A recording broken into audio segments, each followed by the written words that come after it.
So to remove the cover of the Mira shower, what you need to do is you need to remove the 3 fixing screws, one in the bottom, one top left, one top right. You need to be a little bit careful when you're removing the front temperature control knob, because these little plastic lugs are very, very brittle, and I've actually broken this one taking it off.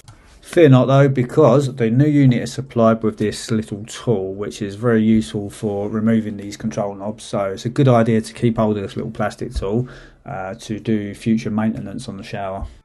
Obviously this tool can be used for the temperature flow control as well.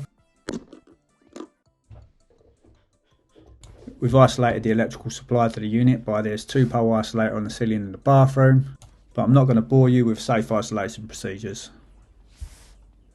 And whatever you do, don't forget to turn off the hot and cold water supplies before you take a shower off the wall. In this case it was quite easy to find the hot and cold water supplies. They were actually behind in a cupboard, but sometimes you may find that they're beneath a floor void, or maybe they're in a loft space or something, somewhere a little bit more discreet.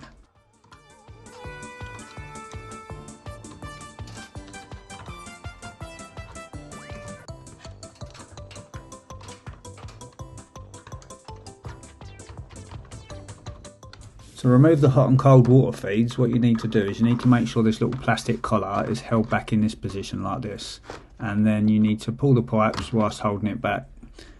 So insert the pipe, push the pipe in, and then the little plastic tool that we spoke about earlier can be used just to bring that collar forward.